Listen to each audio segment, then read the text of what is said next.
So in the last few days, we've been spending a lot of time doing problems like this, where you are given some equation, graph, table of data, something like that, and we're having to find, for all of these different x values, what the slope is between our original point up here, in this case the point is at 3, 2, and some other point, where it's just these x values are the x-coordinate of that other point that we're trying to find the slope of.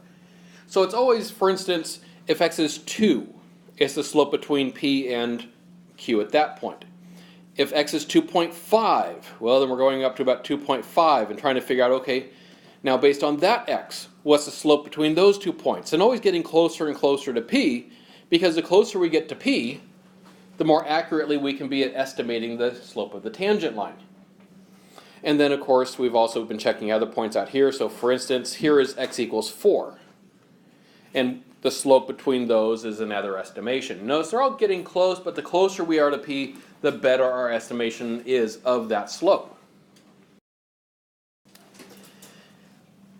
The thing, though, is there's got to be a better way, though, of doing these calculations, right? Because you notice that you end up doing the same thing a lot. And any time in math where you're doing the same thing over and over again, there's probably some way that you can break it down into pieces.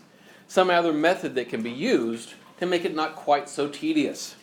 And that's what we're going to be looking at today, is another method for taking a look at it. And we're going to use this example where we're working with this f of x at x squared minus 7. In this example, we're looking for the slope through the point p at 3, 2.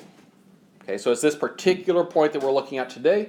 You can use the same method for other equations and other points, but we do need to pick one here for being able to use it.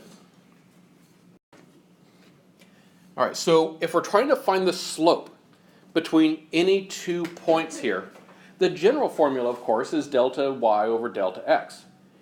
Now, when we do that, though, I then have to figure out what those 2 y values are. And you notice here, that ends up giving us a y value of at f of 3. Okay, well, we know what that is. That's 2. But then we have had to calculate out what is f of x sub q, or in other words, the x-coordinate of point q. We've had to plug that into f and see what does that give us in order to be able to figure this out. And so if we set it up like this, we end up having to look at it as, okay, delta y is f of x sub q minus f of x all over x sub q minus x. But this is not particularly efficient. Now, it works, but it's just not efficient. And so what ends up happening in mathematics is people end up doing the same thing over and over again. And eventually we start seeing, well, somebody tries something else and sees if it's any better. And in this case, there is something better that we can do. So rather than just looking at this point up here as just f of whatever the other point is and using the x value, we're actually going to look at it in terms of how far is that point away from my starting point. This is the big step for today. When you get your head around h, life becomes much smoother. So rather than calling this point up here f of x sub q, or in other words, just plugging in the x value, I'm going to treat that as f of 3 plus h. Or in other words, it's my original x value plus whatever h is, where h is just how far over have we gone from that starting value. Now, it might be worth making a note here on your own paper here what h is, because it really is the critical concept for today. And if you understand h, the rest goes much smoother. H is that horizontal distance between our 2 x points. I call them x sub p and x sub q. In other words, the x of p and the x of q. Now, at first, when we start doing this, it can seem like we've actually created a more complicated situation. Because if I go and write out how I'd calculate the slope here, it doesn't look as neat as that last one did. Because my y values, it's going to be, instead of f of x sub q, it's f of 3 plus h. And then it's minus f of 3. Okay, that one's fine. But the beautiful part about doing it this way is that we no longer have to calculate delta x. We actually know what delta x is, because remember, delta x is how much has the x changed. How far over have we gone from our original x to our new x? H. Because that's what h means. H is that distance between the x's. In other words, h is the exact same thing as delta x. Why do we call it h? Because mathematicians are lazy and they don't like having to write the extra character of a delta in front of x every time. So they called it h instead. Now, when we have this formula now, does this look familiar to you? It should. We've been working with a formula that looks a lot like this. It's just a matter of what the actual numbers are and what the equation is all year long. What do we call it? And if you didn't know, now you know, and you can put it into your notes.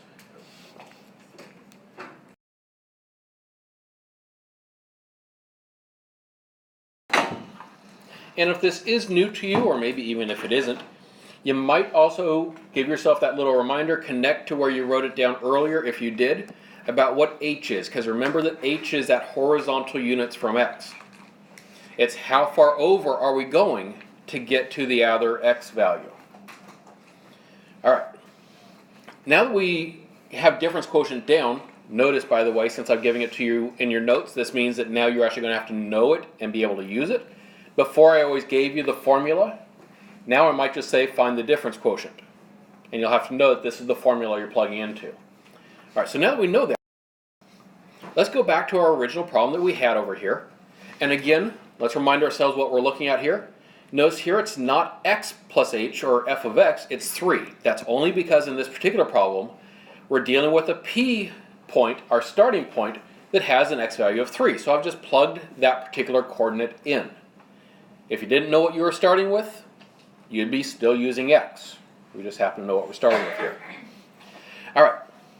So now we can go ahead and actually start plugging this in. Figure out what this should look like when we do this. So I have to do f of 3 plus h. Let's actually start with the f of 3 actually, because some people don't like f of 3 plus h and it throws them off. So let's take a look at the f of 3. So when we do f of 3, of course we know what that means, right? We take 3 and we plug it in for x. So I go back up to the original equation, and instead of x squared, I write 3 squared. It's going to be 3 squared minus 7. So in my equation, I'm going to be subtracting that whole thing. Now notice I'm putting parentheses around it to keep track of the fact that I am in fact subtracting that whole part. By putting the parentheses in there, I don't forget that I am subtracting the negative 7. Now I started there just because that's the easy, comfortable way that we see it normally. But what about f of 3 plus h? It works much the same way. But instead of plugging 3 in for x, I'm plugging 3 plus h in for x. So it is going to be 3 plus h squared minus 7. And so I'm going to be doing 3 plus h squared minus 7. And then I'm going to subtract the 3 squared minus 7 after that. So notice that all I did was I took what x was and I replaced that with the 3 plus h. And then back in the original formula, this is still all over h. Now, I can do a little bit of simplifying here, right? So like this 3 plus h squared, okay, I'll be able to multiply that out. And then the minus 7 minus, well, what's 3 squared minus 7 going to give us? 2. Which actually hopefully makes sense, because even if we didn't do that math, we were actually given that number right up here, weren't we? And you could have gotten that number either way. You could have said, hey, they gave us the point, so they already told me what the y value is. Or we could do 3 squared is 9, 9 minus 7 is 2. All right, so at this point, I can simplify it down to this. And now I actually want to do the 3 plus h squared. And remember, when you do 3 plus h squared, you actually have to do 3 plus h times the 3 plus h and multiply that all out. And when we do that, we end up getting 9 plus 6h plus h squared. That's just 3 plus h squared here. And then I end up doing negative 7 minus 2, which gives me negative 9.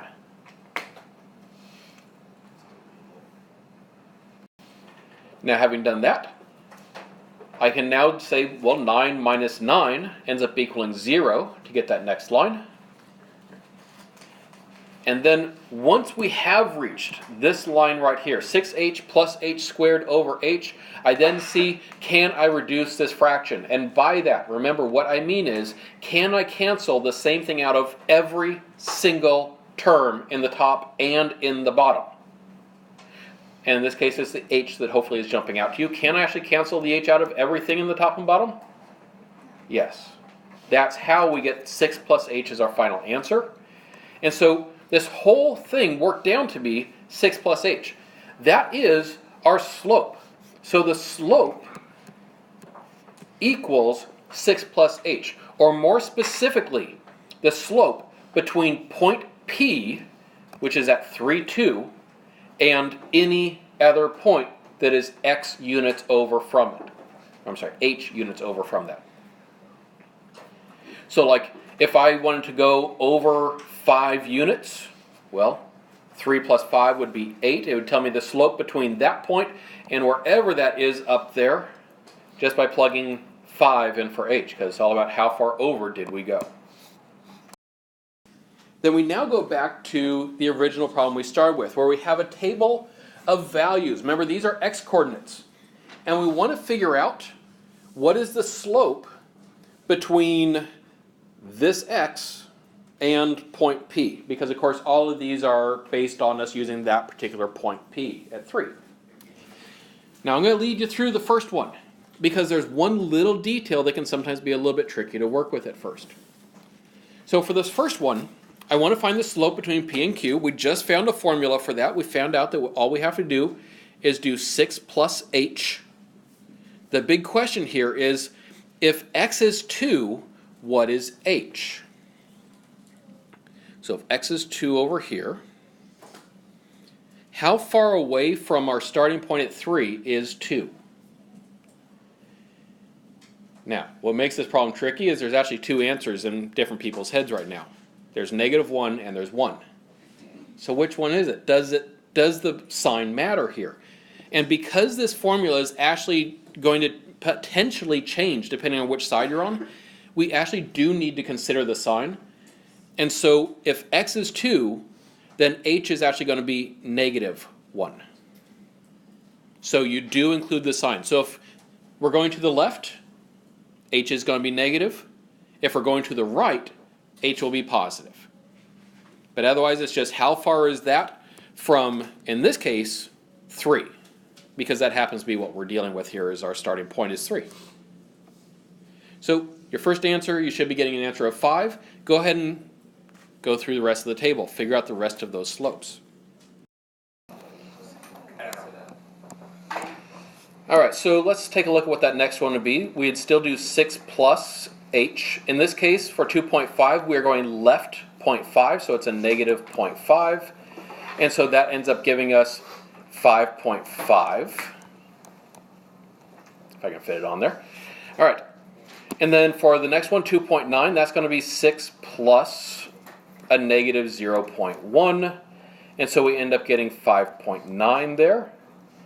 And then we keep going down. I'm going to jump ahead a little bit down to the positive. Let's go down to 3.1, because now we're going to the right. So I'm still going to do 6 plus, but in this case my h value is going to the right, and it's 0.1 away from 3, so it's going to be 6 plus 0.1. So that one ends up being 6.1 for that reason.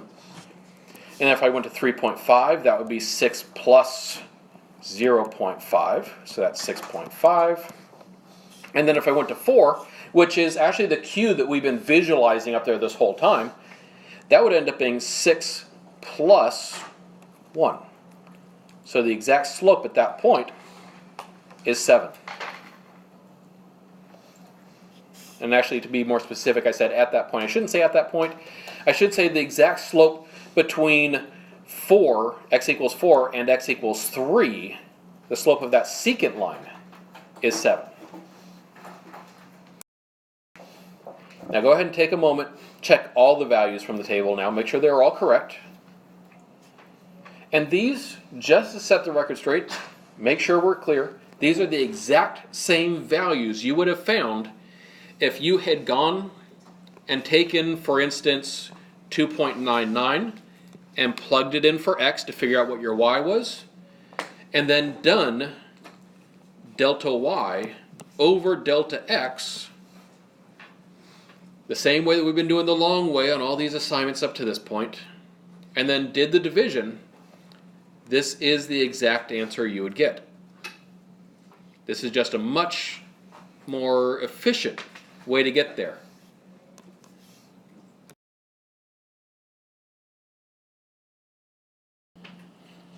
All this work we're doing, by the way, to find the slope of that secant is generally because we're trying to work towards finding the slope of the tangent. So looking at this data, what's it appear that the slope of the tangent is going to be? 6. Yes. Now, why do we think 6?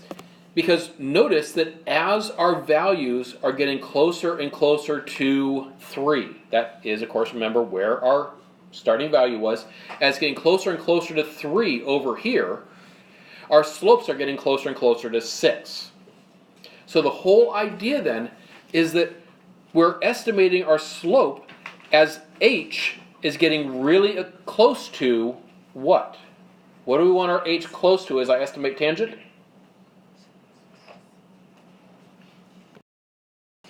And so as we are getting closer and closer to 3, that h value is shrinking and shrinking and shrinking. This h is getting so small that it's almost 0. And if you keep that in mind, that this is what's happening as h is getting really close to 0, some other stuff is going to start to become a lot easier as well. All right, now to practice this idea, we're going to go ahead and do this problem together as well. So please start by writing down this problem.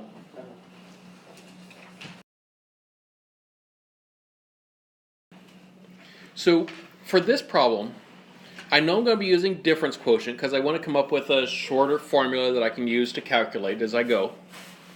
And in that difference quotient, it's always f of x plus h. And x is actually our starting x value, our starting number. What is x going to be in this particular problem? Or in this case, it's t. What's our starting t value? That starting number here, the one that we are finding the secant line slope between this number and all the other ones around it, is going to be 4. Because we're trying to figure out what happens at 4. So x is the number that things are happening at. So it's the one that every other calculation is going to be tied to. So when I plug it into the general difference quotient, this is what we're going to be seeing at first. Now a little side note here, yes, I know I'm using f's instead of the d. That's only because this is only our second time doing it in this context, and I don't want to throw people off by all of a sudden wondering, wait, what's up with the d? Alright, so now let's actually see how that looks when we plug it in for this 4.9 t squared. So the f of 4 plus h. Remember, that means I'm taking this 4 plus h and putting it in for x, or in this case, putting it in for t, wherever it appears. So that means I'm going to go 4.9 times, because of course the 4.9 didn't change, there's still a 4.9 in the equation, 4 plus h squared. So notice the 4.9, it's still there. The squared, it's still there. The only thing that happened is that I put the 4 plus h in place of where the t was. Now, I need to subtract f of 4. So now, to do the f of 4 part, I'm going to go, again, 4.9 times, plug it in for t, so that's going to be 4 squared. And that's all over h, because that's the general formula.